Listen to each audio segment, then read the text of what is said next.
Thanks, Sam Winnis and Bill O'Reilly in the Miller Time segment tonight. Let's get right to the sage of Southern California. Joins us now from Santa Barbara. So, think I was too tough on Panetta last night, Miller?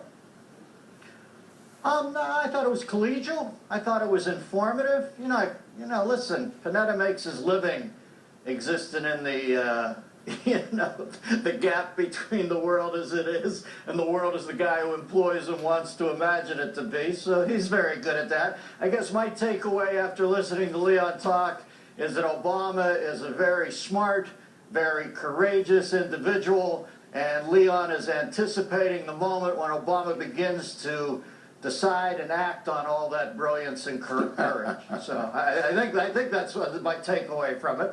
Bill, let me ask you this, though. I mean, you and I, when we go on a road and we talk about politics, we talk about showbiz, talk about sports, talk about a lot of things. But I can never get the fundamental. I tried last night with Panetta. I really tried, because I think he knows, but he just didn't say. If you have a guy that's so smart, Barack Obama, and he Harvard Law and Law Review, and obviously shrewd, gets himself to be president of the United States with really no experience. He's a senator from Illinois, doesn't vote much, doesn't introduce bills.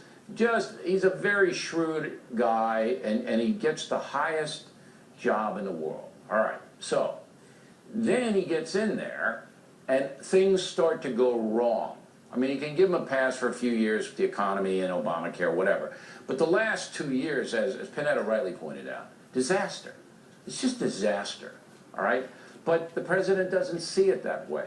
So he's either a guy who will never admit making a mistake, and I asked Panetta that. I said, did you ever hear him make a mistake? Long pause, and he goes, oh yeah, once in a while you say it wrong. But I just think he's the kind of guy that just will never admit he made a mistake, ever. You know people like that. He's he makes Narcissus look like he invented self-effacement. Let's just put it that way. Barack Obama, I think he understood the same thing that Madonna did. That if people are going to pour their hopes and dreams into somebody, it's best to make it an empty vessel, because then there's a lot of room for them to project into. I don't think he is that brilliant a guy. I think he's a little meaner guy than one would say. I think he's in over his head. All I know is they hire guys like Panetta to stand next to him, fair to middling guys, hire guys like Panetta so they can stand next to him, look in Panetta's eyes and see greatness reflected back at him. That's Panetta's brilliance, you know. But he doesn't listen. The president doesn't listen to his advisors. I mean, when you have guys like Panetta and Gates before him, and the president doesn't listen, that's disturbing to me. All right. Well, listen, arrogance one thing and hapless is another thing. Arrogant, hapless, arrogantless, good combo. That's bad. All right. You were a kid, you played on the swings. I did. I mean, the swings, the slide, the monkey bars, and all of this, right?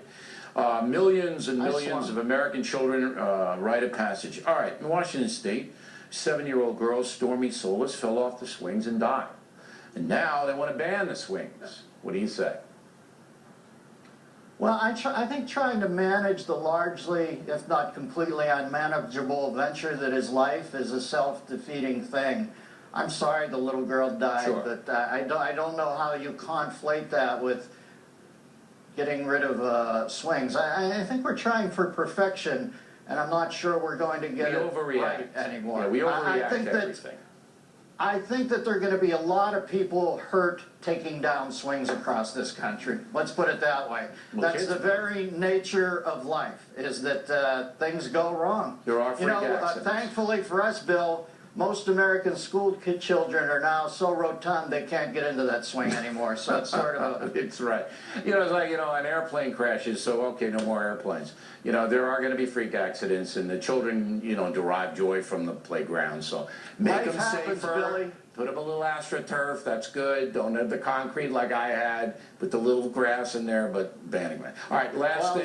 It ties into the first thing about the president. We're now narcissistic enough to think that we can fix all that. And we can't. We best realize that life happens and, get our heads around that. Jacksonville Jaguars having another rough season, but their mascot was taunting the Pittsburgh Steelers Terrible Towel crew with this sign: "Towels carry Ebola." And you say, Miller? I'm just shocked he spelled Ebola right. It's not like you're in Mensa, because you're in Billy, you know how slow in the switch you have to be to end up in a fur mask in a warm weather city for a living? Come on. It's not like it's Buckminster Jobs are Fuller tight, in though, there. Billy. The guy's a mascot Could've in went to Yale. Jacksonville. Jobs are tight now. You know how much the same way that the Legionnaire's disease started in the air conditioning ducts of the Statler Hilton in Philly? I think Ebola was hatched inside a mascot head in a Florida city. So Very everything possible. comes full circle. And the mascot had to apologize for casting aspersions on the terrible towel. Miller, Did he thank hold you. up a sign, or did he take the head off and actually talk? I think I'm sorry. through his PR person, he issued an apology. The mascots have PR. They're only, Everybody has. everybody has one, right?